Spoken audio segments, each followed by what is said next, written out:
Second दोहे में है, प्रेमी ढूंढत मैं फिरूं, प्रेमी मिले न कोई, प्रेमी को प्रेमी मिले, सब विष अमृत होय। अर्थात मैं कौन है यहाँ पर? मैं है खुद कवि। कवि जो है वो कहते हैं, मैं जो ईश्वर का सच्चा प्रेमी हूँ, मैं खुद दूसरे सच्चे प्रेमी को ढूंढ रहा हूँ जो ईश्वर में बहुत विश्वास रखते हैं। उस ईश्वर रूपी सच्चे प्रेमी को मैं ढूंढ रहा हूँ। प्रेमी मिले न कोई, परंतु मैंने बहुत प्रयास करा, बहुत प्रयत्न करा, उसके बाद भी मुझे वो ईश्वर का सच्चा प्रेमी नहीं मिला। आगे कह रहे हैं, प्रेमी को प्रेमी मिले, अगर मैं जो ईश्वर के प्रति सच्ची भावना रखता हूँ, मुझे भी वैसा ही सच्चा ईश्वर प्रेमी मिल जाता तो सब विष अमृत हो। तो जो सारे विष हैं, मेरे अंदर के सारे जो निर्गुण हैं, मेरे दोष हैं, वो सब समाप्त होकर वो अमृत में बदल जाते। मतलब मेरी ज़िंदगी में सारे दुख समाप्त हो जाते और वो सब सुख में बदल जाते। इस तरह से कवि यहाँ कहना चाह रहे हैं कि उनका मन अमृत के समान पवित्र हो जाता, शुद्ध हो जाता और सारे दोष समाप्त हो जाते। थर्ड, हस्ती चढ़िए ज्ञान को, सहज दुली चढ़ारी, स्वान रूप संसार है, भूकंदे झक मारी। तो हस्ती होता है हाथी और स्वान होता है कुत्ता। तो हस्ती चढ़िए ज्ञान को, यहाँ पर कवि कह रहे हैं, हे मनुष्य, आप अपने ज्ञान रूपी हाथी पर समाधि रूपी आसन बिछाकर सहजता से चलते रहिए। किसी भी बात की चिंता मत करिए, क्योंकि स्वान रूप संसार है, ये जो संसार है वो एक कुत्ते के समान है। भूकंदे झक मारी, तो ये जो संसार है वो कुत्ते के समान है, जो हाथी को चलता देखकर व्यर्थ में ही भूखता रहता है।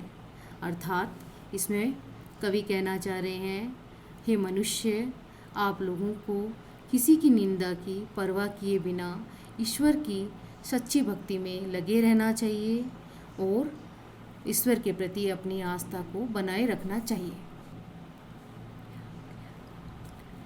पखा पखी के कारणे सब जग रहा भुलान, निरपक होई के हरि भजे सोई संत सुजान। पखा पखी होता है पक्ष विपक्ष, तर्क वितर्क। पखा पखी के कारणे, अब कवि कहना चाह रहे हैं, लोग आपस में तर्क वितर्क कर रहे हैं, पक्ष विपक्ष कर रहे हैं और इसी उलझनों में फंसे हुए हैं। सब जग रहा भुलान, और सारे संसार को लोग भूलते जा रहे हैं। एक दूसरे के प्रति उनका भाईचारा खत्म हो रहा है, वो सिर्फ आपस में तर्क वितर्क करते रहते हैं। निरपक होई के हरि भजे, निरपक होता है निष्पक्ष, बिना किसी भेदभाव के अगर मनुष्य ईश्वर की भक्ति करता है, सोई संत सुजान, तो वही मनुष्य सच्चा भक्त कहलाता है। अर्थात सुजान होता है ज्ञाता, वही ज्ञान की प्राप्ति करता है। अगला है हमारा, हिंदू मुआ राम कही, मुसलमान खुदाई, कहे कबीर सो जीवता, जो दूहू के निकटी न जाए। हिंदू जो है राम कहते कहते मर गए, यहाँ कवि ये कह रहे हैं। और मुस्लिम जो हैं, मुसलमान लोग हैं, वो खुदा कहते कहते मर गए, लेकिन दोनों ही ईश्वर को प्राप्त नहीं कर सके। दोनों ही ईश्वर को प्राप्त नहीं कर सके और एक दूसरे के कट्टर दुश्मन बन गए। अर्थात यहाँ कवि ये बताना चाह रहे हैं हमें, ईश्वर के लिए राम और खुदा दोनों ही एक है। जो ईश्वर है वो राम और खुदा दोनों से ही बहुत ऊपर हैं, श्रेष्ठ हैं। और मानवता जो है, हिंदू और मुस्लिम दोनों धर्मों में सबसे ऊपर है, सबसे श्रेष्ठ है। काबा फिरी काशी भया, राम ही भया रहीम, मोट चून मैदा भया, बैठी कबीरा जीम। काबा जो है मुसलमानों का तीर्थ स्थान है, काशी जो है हमारे हिंदुओं का तीर्थ स्थान है यहाँ पर। और इसमें कवि कहते हैं कि मेरे लिए तो मुसलमानों का तीर्थस्थल काबा हिंदुओं के तीर्थस्थल काशी के समान ही पवित्र है। दोनों मेरे लिए एक समान है।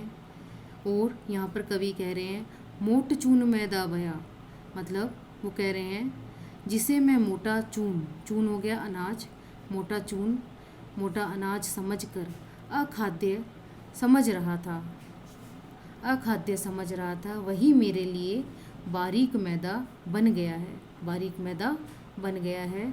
और उसे खाने के लिए बैठी कबीरा जीम, जीम होता है खाना, जीमना, उसे खाने और या जीमने के लिए मैं बैठ गया हूँ। अर्थात कबीरदास जी इसमें बताना चाह रहे हैं कि मेरे लिए तो राम और रहीम दोनों ही एक हैं, तो मेरे लिए सारे पवित्र तीर्थ स्थान भी मेरे लिए एक हैं और सब पवित्र हैं। और संसार में व्याप्त सांप्रदायिक भेदभाव से ऊपर उठकर, संसार में व्याप्त सांप्रदायिक भेदभाव से ऊपर उठकर मेरी दृष्टि से सभी एक समान हैं। मतलब मेरे लिए दोनों ही अमूल्य हैं, दोनों ही पवित्र हैं। ऊंचे कुल का जन्मिया जे करनी ऊंच न होए, सुबरन कलश सुरा भरा साधु निंदा सोए। सुबरन होता है सोने का कलश, सुरा भरा मतलब शराब। ऊंचे कुल का जन्मिया, यहाँ कवि कह रहे हैं हमें कि श्रेष्ठ कुल में जन्म लेने से उसके गुण भी श्रेष्ठ हों, यह जरूरी नहीं है कि वो मनुष्य श्रेष्ठ गुणों से ही जन्मा हुआ हो। यह बता रहे हैं जैसे कि अगर सुबरन कलश सुरा भरा, अगर सोने के कलश में शराब डाल दी जाए तो साधु लोग जो होते हैं, जो सज्जन व्यक्ति होते हैं, वो हमेशा उसकी निंदा ही करते हैं, कभी उसकी प्रशंसा नहीं करते हैं। अर्थात व्यक्ति गुणों से श्रेष्ठ होता है, श्रेष्ठ कुल में जन्म लेने से वो श्रेष्ठ नहीं बन जाता है, उसके गुण ही बहुत उसके लिए जरूरी होते हैं। आगे हम कबीरदास जी के शब्द लेने जा रहे हैं, उनके पदों के बारे में पढ़ेंगे, जिसमें फर्स्ट पद है हमारा, मोको कहाँ ढूंढे बंदे मैं तो तेरे पास में, ना मैं देवल ना मैं मस्जिद ना काबे कैलाश में, ना तो कोने क्रिया कर्म में नहीं योग बैराग में, खोजी होए तो तुरते मिले हो पल भर की तलाश में, कहे कबीर सुनो भई साधो सब श्वासों की श्वास में। अर्थात इसकी स्टार्टिंग भी हम ऐसे ही करेंगे। सबसे पहले हम इसमें संदर्भ लिखेंगे, उसमें हम लिखेंगे प्रस्तुत पद्यांश हमारी पाठ्य पुस्तक के कबीर दास के द्वारा रचित शब्द नामक शीर्षक से लिए गए हैं। फिर हम इसमें लिखेंगे प्रसंग, प्रसंग में है, इसमें कबीरदास जी कह रहे हैं, हे मनुष्य तुम मुझे इधर उधर कहाँ ढूंढ रहे हो, कहाँ खोज रहे हो, मैं तो तुम्हारे अंदर तुम्हारी आत्मा में ही निहित हूँ। अब हम इसकी व्याख्या करते हैं। मोको कहाँ ढूंढे बंदे, कबीरदास जी कह रहे हैं कि हे निराकार मनुष्य, जो आप ईश्वर भक्ति में लगे हो, उसके लिए आप मुझे इधर उधर कहाँ ढूंढ रहे हो। मैं तो तेरे पास में, मैं तो तेरे पास ही हूँ, तुम्हारे भीतर ही हूँ, तुम्हारे अंदर ही हूँ, फिर भी तुम मुझे इधर उधर ढूंढ रहे हो।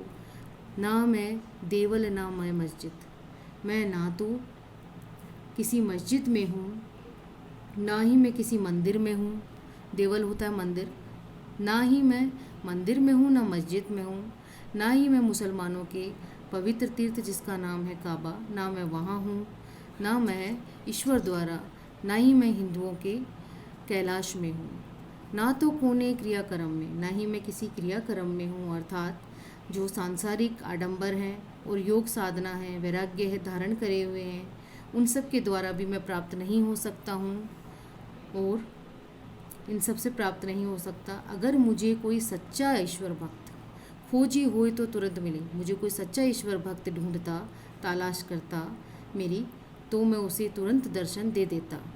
कहे सुनो, कहे कबीर सुनो भई साधो। अब मनुष्यों को वो कह रहे हैं, हे मनुष्य, जिस प्रकार श्वास, जो सांस है हमारे अंदर विद्यमान है, उसी प्रकार ईश्वर भी हमारी आत्मा में ही निहित है। उसे हम इधर उधर कहीं भी ढूंढ लें वो हमें कभी नहीं मिलेंगे।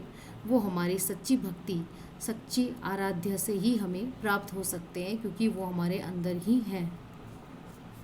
अब ये जो सेकंड पैराग्राफ है, इसमें प्रसंग में हम लिखेंगे कि ज्ञान के महत्व के बारे में कवि ने बताया है।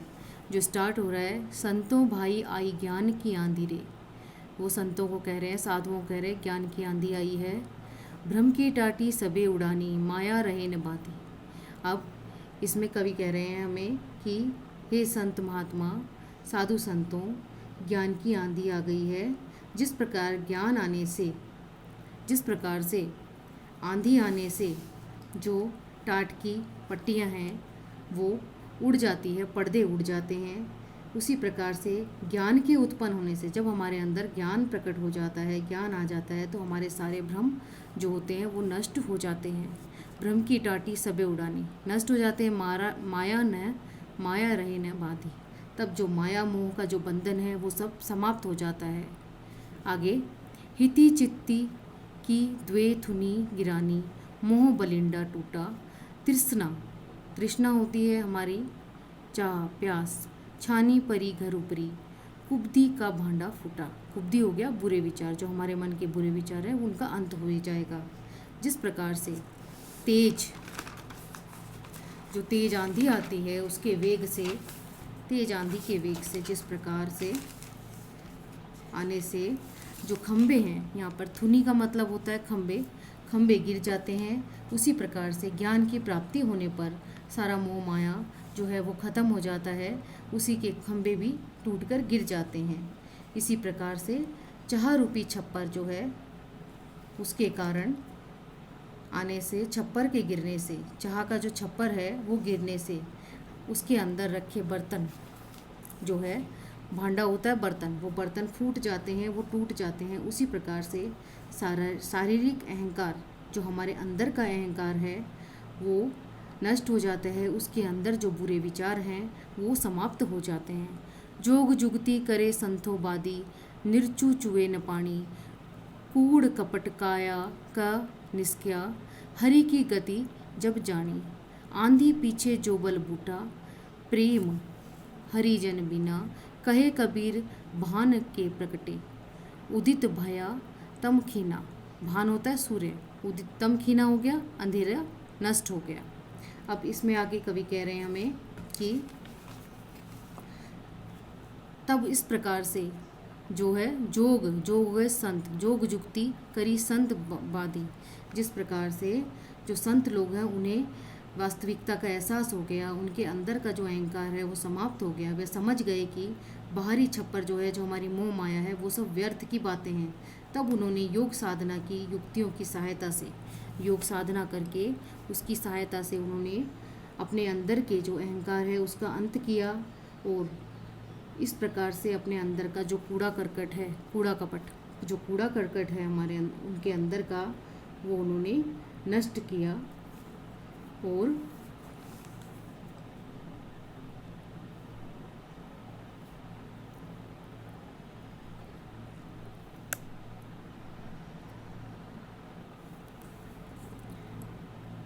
अंदर का उनका जो कूड़ा है, जो बुरे विचार हैं, जो बुरी भावनाएं हैं, वो समाप्त हो गई। हरि की गति जब जानी, अब उन्होंने अपने अंदर हरि के निवास को, भगवान के अपने अंदर होने की बात को उन्होंने जान लिया है।